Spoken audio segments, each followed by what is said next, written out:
Well, my name is Alice Anderson Edmondson.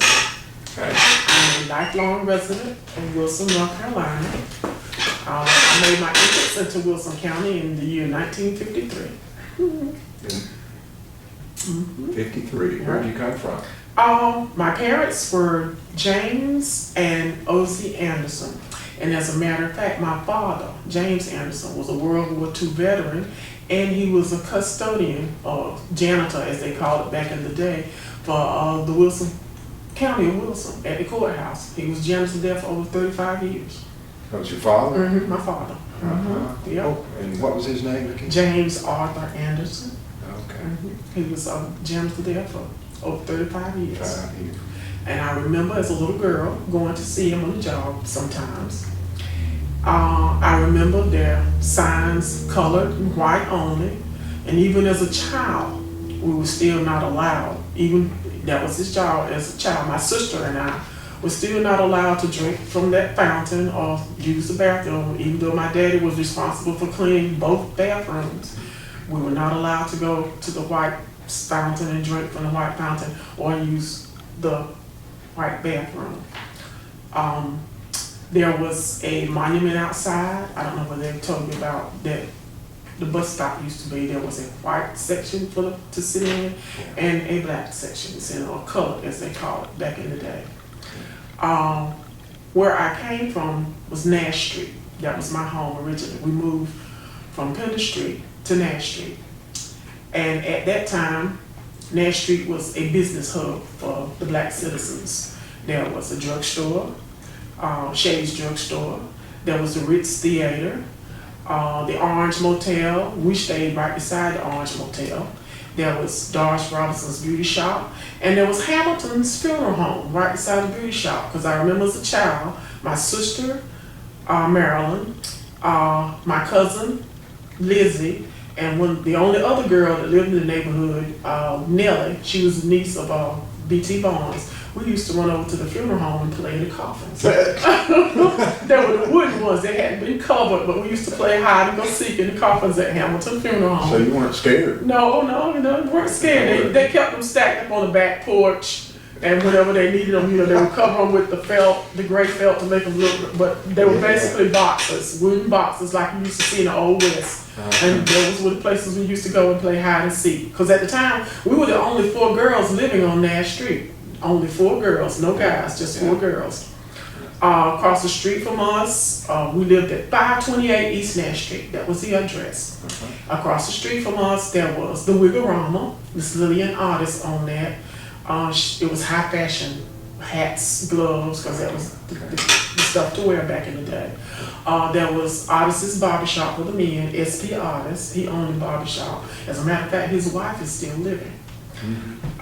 There was the Red Front Grill on the corner, and there was a stoplight grill around the corner because the library was right beside the stoplight grill. Miss Mason, she had the stoplight grill. Red Front had the best hot dogs in the world. There was Mr. Roseman, Dr. Roseman, the dentist. His office was directly above the drugstore.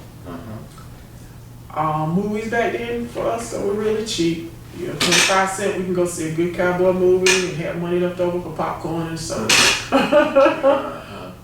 There was not. So was there a movie theater right there on? Right across the street. There were only 2 houses, residential houses on that street. That was the house we lived in. That was the 528 East Nash. And then 4 houses down, Miss B.T. Barnes lived. She was a teacher. She taught at, it was Elvis Street School at the time, but she was a teacher at Elvis Street School. She taught 4th grade.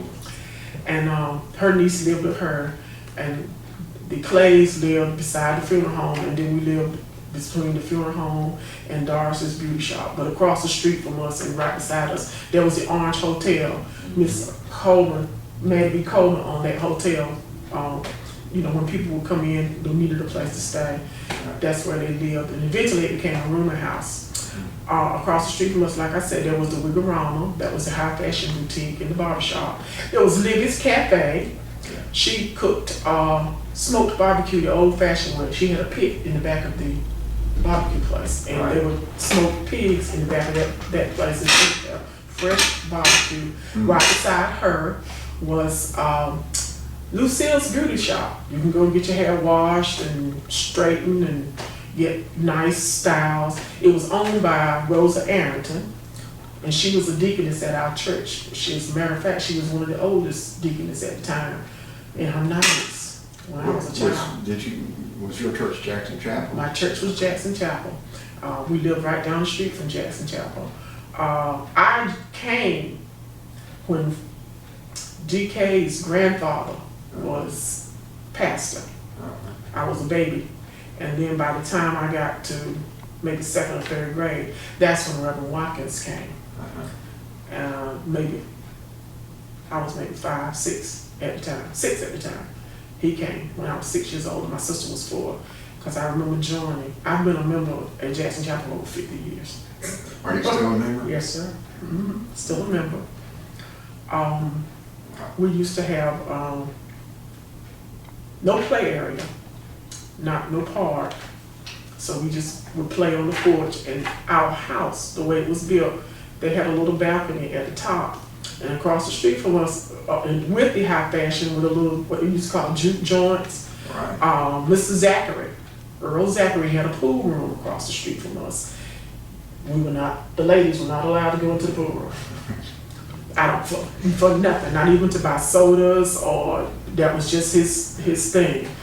No girls, no ladies. You did not come into the pool room, even during the days when, he was just opening and cleaning up. You must have wondered what was going on. We would ask, and he would always say, this is not a place for young girls. Ladies don't need to be in here. And he was a stickler for it. You go and look in the window, and that's about as close as you got. Yeah. You didn't go in to shoot pool. You didn't go in to watch the men shoot pool. That was just taboo. On the other side of the barber shop, there was Mr. Roger Bailey, and he had a television repair place. And you can go to his place, and you can see all the tubes, because that's what they had in television back then. All the little tubes that he was working on, and all the little televisions he had taken apart and tried to put back together. I mean, it was just a business area. Just, you can get anything you want. There was Pete on Pettigrew Street around the corner, Pete Wells. He was white, but the majority of his clientele was black. As a matter of fact, he gave credit. You can go and open up a credit account, and if mom or grandmama wanted something, they would send a child around to the corner to Pete's, and they'd tell them what they would want, a pound of flour, some sugar, some chickens, and he kept a book. What was his name? He was Pete? Pete Wells. Pete and Garland Wells. They owned Pete on Pettigrew Street. That was the name of the place. And he extended credit. Like I said, you can go there, get whatever you needed. He kept a little book, a little diary, and, with your name and your address and whatever you bought. At the end of the week, you go and set up your account. On the other corner from St. John and Calvary, on the corner of Green and Pender, there was Mr. Mercer. He did the same thing, John Mercer. He was white. Businessman, but like I said, in that area there was majority African American. So he did the same thing. You could go to his store and get whatever you needed as far as food and groceries are concerned. You go if you went during the week, and at the weekday he expected you to come in and settle your account. There was Terminal Drugstore across the track. That was our fun for the weekend. We got to go across the track to Terminal Drugstore and get some ice cream. Right by Terminal Drugstore, my grandmother's favorite place to shop was Star Furniture Company. And he had all types of furnitures and appliances and same thing. He was Jewish, but he had, like I said, in that neighborhood, there were only African Americans, and they were able to start a charge account. A lot of them, that was their first charge account. That was their first experience in buying something on time. Right. Because I remember my grandmother went, the first black and white television we got from Star Credit, and we got the little color screen. I don't remember where anybody remembered it, but we used to have the color screen. That you put over the black and white to make everything. Tonto would be yellow, the horse would be blue, the Lone Ranger would be green.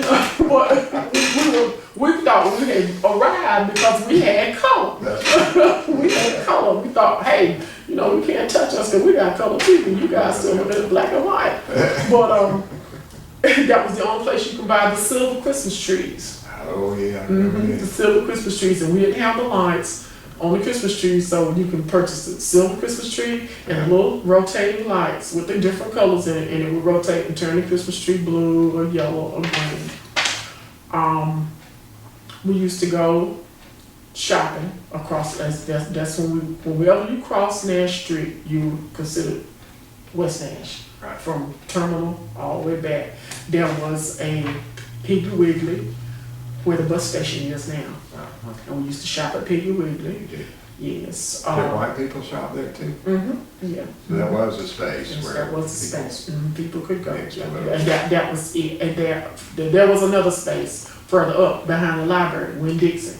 But that was, I guess, after integration shortly came in the 64, 65, then we were allowed to go to Winn-Dixie and shop. And so we would do that. But then there was Roses. If we wanted to go, that was a shopping excursion on Saturday morning. So we get up, Mom would make a list of what she was getting for the grocery store. We would go to Pettigrew Street and get that. We would go across the tracks. Like I said, if we were real good and we behaved, on the way home we'd get an ice cream cone. The post office was there where the museum is now. And JCPenney's, Sears was on the other, across the street. I think there's a church there now, but that used to be Sears. And we could shop there. We really could. We could shop, buy dresses. You weren't allowed to try on the dresses. You go in and tell the clerk, well, my daughter needs a size 4 or a size 5. And you know, if you saw the dress in that size, the clerk would give it to you. You were not allowed to try it on.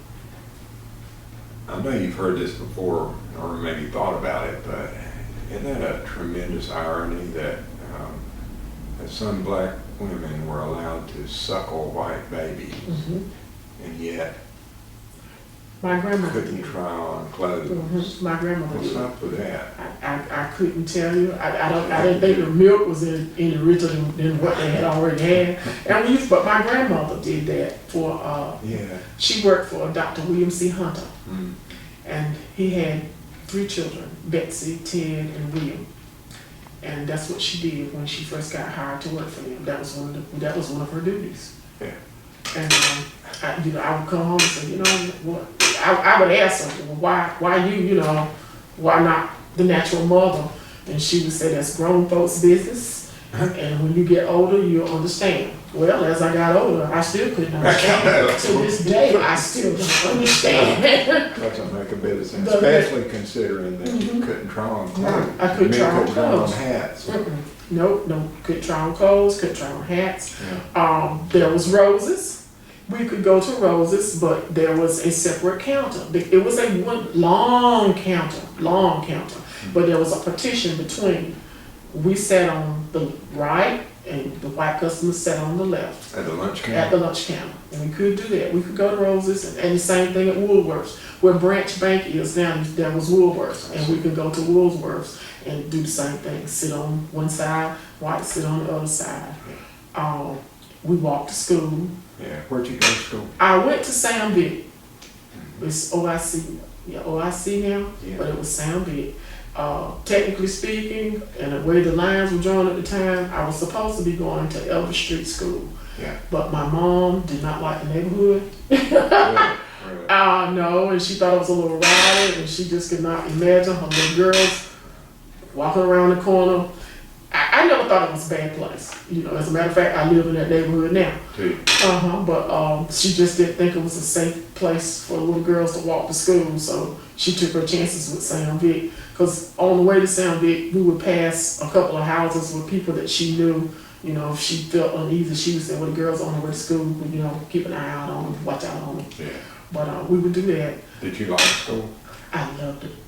English was my favorite. English and history were my 2 favorite subjects. I wasn't crazy about math, but I made it through. I enjoyed history as I got into high school. I enjoyed history. But I went to Sam Vic, and by the time I got ready to go to middle school, integration had come into play. You weren't assigned a school at that time. You could pick or choose whether you want to go to Charles L. Coon Right. or Darden Wood. My 8th grade year, I went to Darden Wood, or Darden High as it was called then. My 9th grade year, I switched to Charles L. Coon. And at the time, Charles L. Coon was right down the street from Woodard. There were 2 schools, 2 little schools. You went to Charles L. Coon the first half of the year, and then you switch over and walk down to Woodard the second half of the year. I never understood the reasoning for that either, because the courses were the same.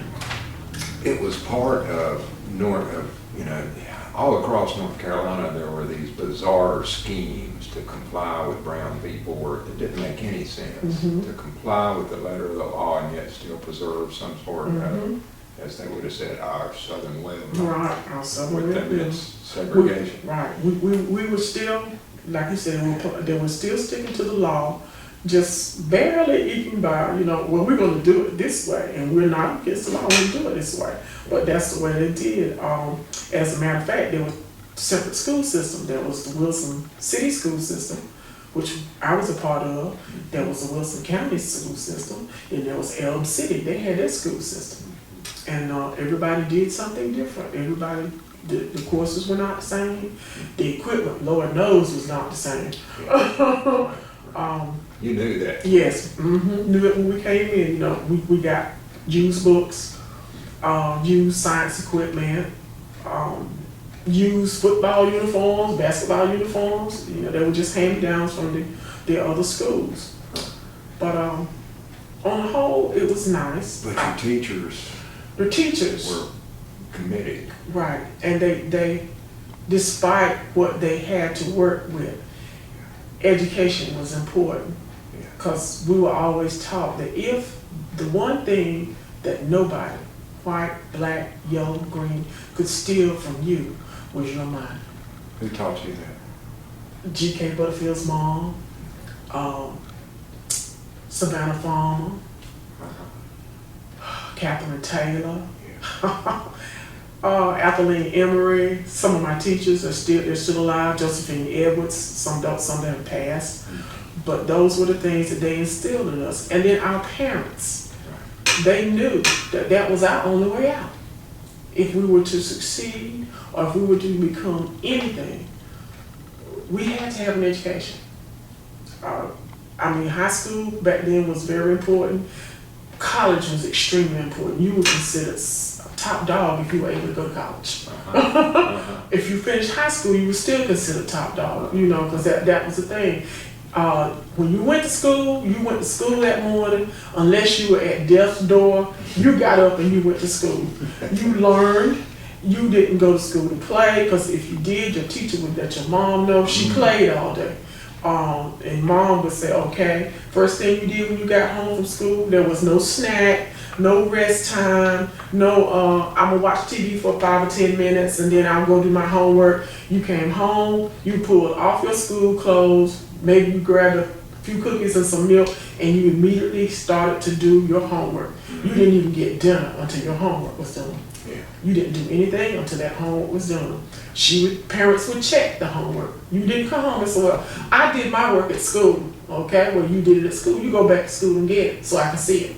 If you did it at school. And so that was just not the excuse.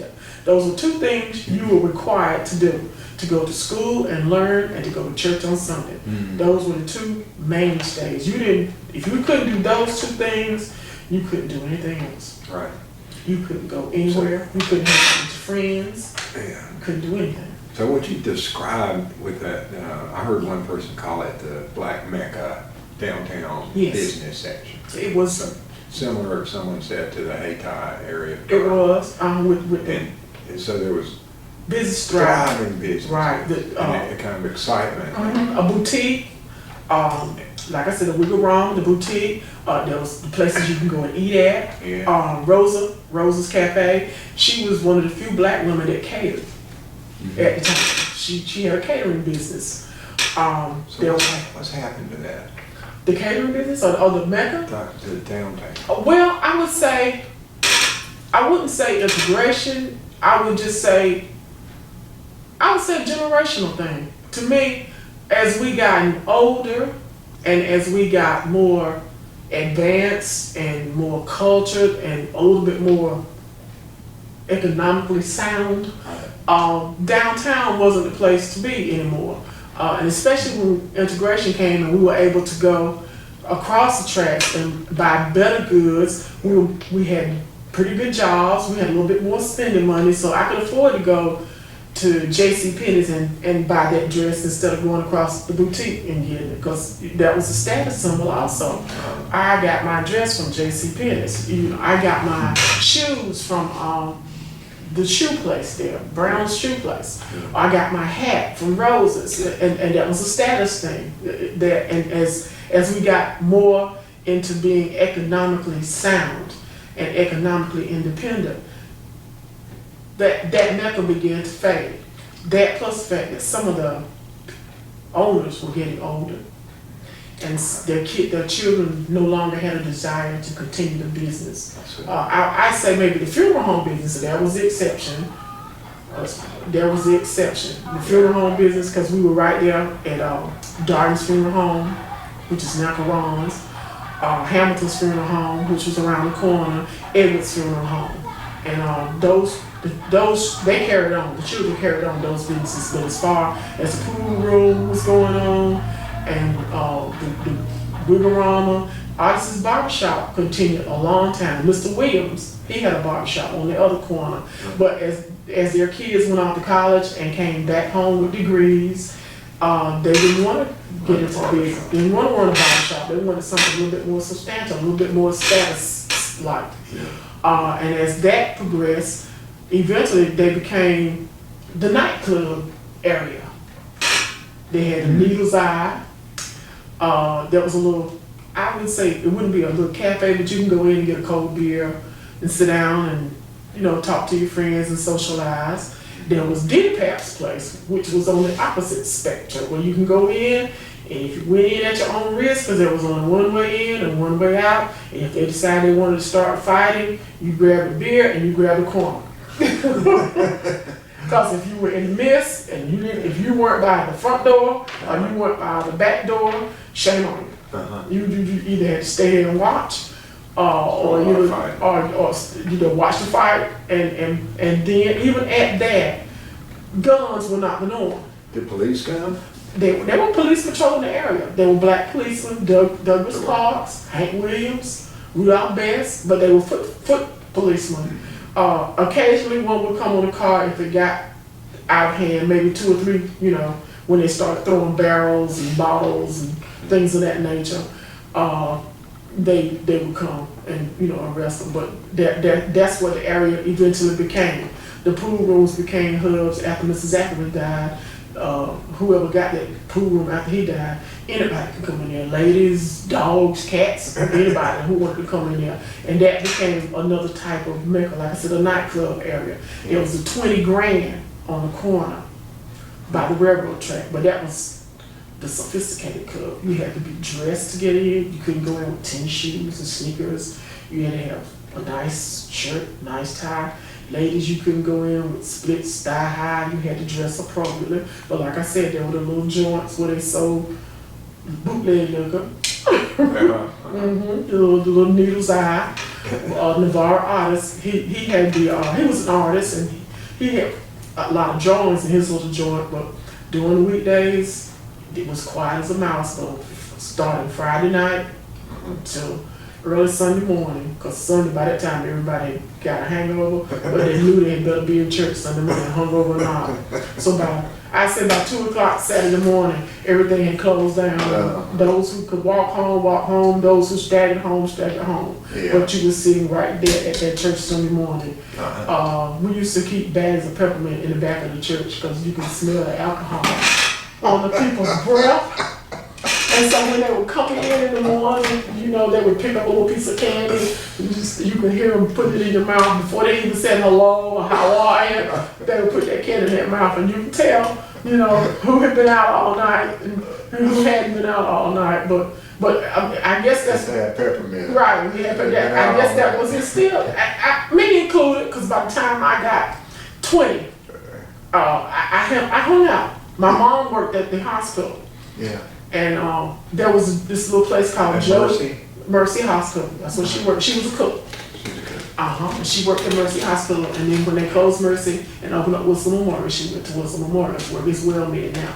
But there was this joint there, Joe Johnson, and we were strictly told, we stayed across the street, don't go there. And we would say, well, why can't we go? We're right there. All we gotta do is just cross over, and if anything happens, we can run back, across the street. Nothing's gonna happen.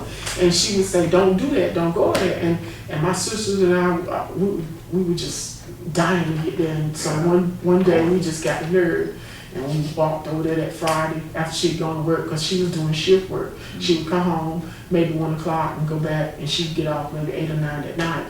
Dad was in and out doing his thing, and so we would run over. And we went one night, and we were just dancing, having the grandest time. Yeah. Didn't think about anything. There was a couple of guys there we liked, and we were just having a grand ball. And all of a sudden, we were just backing up, doing a little slide thing. And she looked back, and who was behind me? My mom. Oh no. She grabbed me by my collar. Grabbed. Yeah, and she grabbed my sister by her hand, and she politely escorted us across the street, and said, she didn't even ask what we were doing. She just said, girls, go to bed, good night. And we stayed woke all night, wondering, when is she gonna come and give us a spanking or give us a talking to? Yeah. She, for 2 whole days, she had like nothing happened. And 2 whole days we lost sleep. We could not sleep. We had to get up and go to church that Sunday morning, and you wouldn't dare go to sleep at church that Sunday morning. Yeah. And she would sit back and look at us and see who were lying, and we were keeping our heads up. So she waited a week before she finally got us. And she did? Yeah, she grounded us for a week. She let you think about it. Oh, but we thought we were going to get something else drastic. We were looking for a nice switching. Yeah. Because my mom was the type that believed in switching. And don't get me wrong, I do believe that you can discipline a child with a spanking. Because I was spanked a lot. But she had the braided switches. That was the norm. She kept a braided switch in each room in that house. And she would, if you got out of line. And we weren't abused. We never had marks. We understood, it was yes ma'am, no ma'am, yes sir, no sir. You didn't disrespect your parents. If they told you something, they didn't have to repeat it. Right. If I told you the first time, you did it. You didn't wait, and you didn't say, well, why I gotta do it now, or can I do it later? Yeah. No such thing. No. You didn't. That was just not the norm. But there were, like I said, after the businesses died down, it became a nightclub, and then in the early 70s, right about the time I started to graduate from high school, it became the drug capital of the world.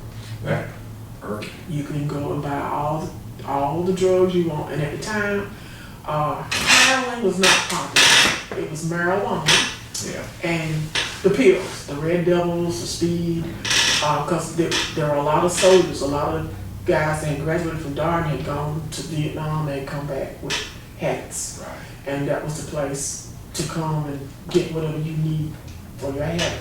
Yeah. Like I said, heroin was not the popular drug. Crack had never been heard of. Right. You could buy all the marijuana you wanted. You could buy all the pills you wanted. Bootleg liquor was still the drug of choice, though. People would buy it from the ABC store, and they would get a little house or little shot glasses, and you could buy a little shot of liquor for 50 cents. They would go to the store and buy beer by the case. You can get a case, maybe $6, and then you go to a little bootleg house and buy that same beer that you can get now for $1.75. They would sell you that same can of beer for $3 to make a profit. And that's what it eventually became, a drug-infested place. Guns became the norm. When I was growing up, 2 guys got in a fight. They would tough it out. The worst thing that would happen was one of them would get cut. That would be it. If they got cut, they went to the hospital, and the ambulance did not pick African Americans up. Right. The hearse, because my dad worked at Hamilton part-time. So the hearse would come, if I got cut in a fight downtown, the hearse would come and take me to Mercy Hospital. I couldn't ride in the ambulance. I had to ride in a hearse from Hamilton or a hearse from Edmondson. That's the only way that would, unless the person had a car, that would be my transportation to the hospital. But they would fight. Somebody might occasionally get cut, but most of the time they fought it out like Muhammad Ali with their fists. They would fight it out. If you got beat, you took your beating like a man or a woman, because the women were just as bad. I mean, they would tough it out, fight it out too. No hair pulling like they do now, pulling out your weave and pulling off your wig. I mean, they would get out with their fists and fight just as hard as guys. But once the fight was over, it was it. There was no retaliation. You went your way and they went their way. You didn't hear about it 2 or 3 days later. They didn't come back with their entourage and try to settle the score. Right. It was just over. But like I said, in the 70s, as the 70s progressed, it got worse. You know, it's not like I'm not going to fight you anymore. I'm too good to fight. I'll just shoot you and get you out of the way. Yeah. I'll just go ahead and get my gun and blow you on the way and be done with it. Yeah. You said that those changes you mentioned, that it was somehow related to integration. We know it's about that same time. About that same time. And it had to do with people having the opportunity. The doors were open. The doors were open, and so, but something was lost. You talked about these networks that, where Mama found out what was going on in school. If you got in trouble at school, your mom found out about it. And probably your preacher too. Yes, oh yes, because we lived down the street. I can walk to Jackson James. You didn't like that as a child sometimes, but I imagine you probably felt it part of the community. Right, and that somebody cared. Somebody cared, and as I say, integration did play a part in it because we became. We began to segregate ourselves, put it that way. As I said, the doors were open now. We were making more money. We had better jobs. We were able to go across on West Nash and buy the things we couldn't buy. And depending on your status, if you were a teacher, a doctor, African American lawyer, a teacher, Congressman Butterfield's folks, his dad, the teachers, the Bradfords, the artists, the farmers. If you taught school, you were considered high class. These folks moved across the track? They moved. They moved across the state. They lived in the neighborhood. They attended the same churches. Class division. Did that seem to grow? After? It seemed to grow. Along with the segregation, I mean, like I said, after the doors of segregation, we were able to move about freely without any restraints. That's when it seemed to become a class issue. All of a sudden, by groups, all of a sudden, if my mom, like I said, she worked in the hospital, and my grandmother and my grandmother, they were domestics, so we were kind of in between. If your mom taught school, she was a doctor or a nurse, you were the higher class. My group, we were middle class. And if your mom or dad worked in the factories, the tobacco factories, which was a mainstay when I was a little girl. If your mom worked in the factory or did custodial work or anything they considered demeaning at the time, then you were considered a lower class. You were looked down upon, even though they were concerned and they cared about you. And if you got out of line, regardless of what class you were, if they saw you, they didn't have any problem telling your parent, well, your child did, they would tell it. The tone may not be the same. Yeah. But your child did this and your child did that. And they would let the parent know she was out of line, she was out of line. And there were things, even in our own culture, that we just, when they had the sweetheart balls or the sorority affairs, some were invited, some were not, depending on what status your mom or dad had. If your mom taught school and you, same thing with high school, when we got to start high school. If your mom or dad, African American, was a teacher or a lawyer, your chances were great at becoming a cheerleader or a co-captain of some team or something of that nature. But if not, if you didn't have it academically too, you were out of the loop. out of the loop. But that caused part of the decay. And then, like I said, it was a generational thing. As my bunch went off to college, went off to technical school, and we some of us had a desire to come back and want to start back where we started from. Some, as you know, moved up north or moved away and had no desire to come back. And therefore, those who came back to something entirely different. When I got back from school, the neighborhood was no longer the same. Some of the buildings have been torn down. Some of them have been boarded up. And like I said, it was extremely drug infested. So about what year are we talking about? 71, I said between 71 and 75, that time period. And then when we came back, we were a new generation, so to speak, too. We had gotten bolder. We had gotten wiser. We were more educated. We thought our parents had done a great job doing what they'd done. But now we were smarter than mama and daddy. And we knew more than mama and daddy. And we were making more money than mama and daddy. Therefore, yeah, Mom, I appreciate your advice, but that was then. This is now. Times have changed. I'm not that same child. The neighborhood has changed. The world has changed. We don't do things, my generation doesn't do things like that anymore. We wouldn't dare do that. We wouldn't dare walk up to somebody and say, yes ma'am, yes sir. Not anymore. It was yes or no. No longer yes ma'am or no sir, yes sir. It was either yes or no. Because we had arrived, we thought. We were it.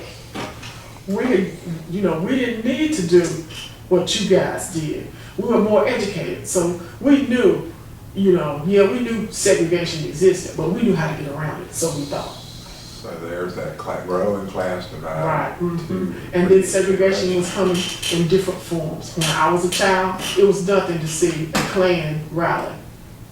You saw Klan rallies here? Where did they rally? At the courthouse. They would have speeches with the little sheets, and we weren't allowed. We would look, but that's all we would do. Did you hear what they were saying? Down, niggas go home. We're not gonna integrate. We like things the way they are. You stay on your side, we stay on our side. But by the time I came along, racism was in a double form. It was in an economic form. It was in a healthcare form, as it is some today. It was in an educational form. Racism, that's when you got special ed classes or classes for the slow learner, or that's when you got to work. I can be a supervisor, but I couldn't be head supervisor. You can work under me. Or health-wise, you can see this doctor or that doctor for whatever illness you have, but you can't see this specialist unless it's recommended. And like I said, that was the norm then. We had gotten to that point, and we seem to tend to say, okay, it didn't exist, and it did exist. It was just not as outright as it was when I was a child. Right. When I was a child, I knew who the Klan was. I knew what the Klan looked like. I knew what they sounded like. As I got older, as I went off to school and I came back home, I didn't know, because I could be working, my boss could be just as nice as he could be. Wonderful, excellent boss, but still, he could be a Klan man from what I knew. Didn't know. That's kind of a symbolic for what happened, with our attitudes about race. They used to be right out there with the signs we talked about. I often wonder now, back then we could hold a rally and say the signs must come down and march and chant, the signs come down, we go, yay, we won. Not now. But it's not out there, it's not out front. Wilson, I've been here 3 years. Wilson, to me, is still probably the most segregated town I've ever been in. And did you realize that the most segregated hour is between 10 and 12 on Sunday morning? I know that. I'm doing my part. The most segregated hour. I've been to Jackson Chapel, but I went to St. John for a year. But Yeah, my wife and I were the only white folks. Mm-hmm. It's the most segregated time of the year. Yeah. Segregated, but True. it's But and the it, town and itself, you know, it is. when you cross those tracks, Mhm. you know you're entering a different world. in different territory. Even with the election of a black sheriff and a Yeah, yeah. black police officer, and at one point we used to have a black fire chief. But the way But- people live. Live right, And- you know. And my neighborhood is fairly integrated, Mhm. and yet, you It's drive separate. over here, Mhm. yeah, it's true.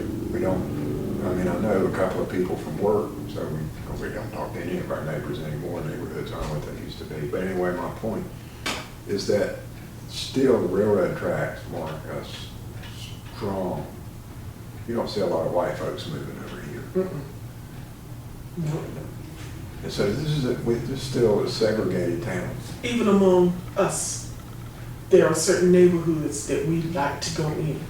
Where I live, So that's the class. that's the class thing, but it's still a part of us. It's part of that racism thing too. It's Yeah. still part of it, even though they won't part come of out and racism. say it, right? It's still racism. I live over here, and so I'm not gonna come visit you because where I live, right down this Penn Street, I mean, it used to be a little hub, a little gangster area.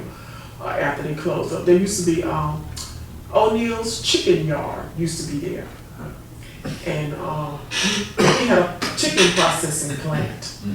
There are some apartments there now, but that area, it was just alcohol infested. Not a lot of drugs, but there was a time when you couldn't go in that neighborhood where you didn't see somebody laying there sprawled out, you know. And so you were not allowed to go into that neighborhood unless you were with your parent, or you were riding on a car, or you were going through to get to a better part of the city. Right. You were not allowed to go in that neighborhood.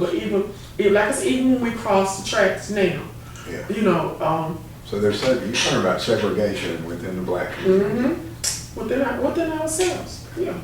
And it does exist to a point, like you said, that segregation time with our churches. I believe if we, as churches, could get together and do things without saying, well, I'm Baptist, you're Jewish, you're holiness, you're apostolic this, and I know everybody's got their belief in their denomination, but I do believe in my heart of hearts, if we can put that aside and work for the common good, that some of this stuff could be done away with. Just like now, we're having Vacation Bible School with Calvary Presbyterian Church, and this is the first year that we've ever done a joint Vacation Bible School. How's that going? It's going great, wonderful. I've never been so happy in my life, and I wish that other churches would do the same, because we're in Church Alley, you know that. I know that. 3 here. When you come back, if you go down Penn Street from me, there are 3 more. Right. There's one on the corner before you get to my house, one facing me diagonally, and two doors down, there's another church. So all this block is Church Alley, that's what you call. And if those churches, Wilson Chapel, could get together and do something jointly, you know, and I'm not saying that it wouldn't be a work in progress because everybody's got their own thing. But I really believe if we could come together as churches, even on the other side of the track, they have a CHU program. We're working with the CHU program, and that's great. But there are other things that, as a church, Which churches do cheaper? Jackson Chapel is working with it. Farmington Heights is working with it. It's First Baptist. All right. They're working with the CHU program. So that's a Feeding program, right? For there are some children that have been, I would say, there are children that are considered not getting healthy, nutritious foods. Right. They provide food for them during the weekends, you know, when they're not in school. Because, you know, in school, you know they're going to get breakfast and they're going to get lunch. Some get dinner, but on the weekends, you don't know whether they get that meal or not. So the CHEW program provides backpacks with perishable goods, stuff they can put in the microwave to eat for the weekend until they're able to go back to school. Now that school is out, they'll do it on a weekly basis. And I'm not sure we still do, but we did have a summer feeding program where the children could go to the Penn Street Recreation Center, Elvis Street, Daniels Elementary School, or Daniels School, and it was Reed Street, if I'm not mistaken, and they could get lunch free. They could go during the summer. That was their feeding program. They've had it a couple of years. I hadn't heard anybody mention it, whether they got it going this year or not. But since school's out, and the children they're not getting anything, breakfast, lunch, or dinner, and the CHEW program provides something for them to eat to stay nutritious. And that program started out with Maddie Brown. I don't know whether you knew her or not. She had spotted some children going in a garbage can looking for something to eat, and they hadn't had anything, and she started a soup kitchen across the tracks. And she started a soup kitchen, and people were donating food for her to feed the children, and it got larger, and she started to feed the men and women who weren't able to get anything. Right. But it was her soup kitchen. They got all these other. St. Teresa already had one. They had a soup kitchen already established. But those things. So when you're doing that work at CHEW, so you're interacting with people from the white church. Right. So is there really much interaction that goes on? While we're packing the bags and laughing and joking and talking, yeah, that's the interaction. But once we get those delivered, I may not see you anymore until we get ready to pack the next bag. Or if we have a workshop, or if somebody wants to come and give us a lecture. As far as socializing, sometimes it's non-existent, to put it that way. And that's something, that's we need to do too. That's something we need to do too. I need to know what you like.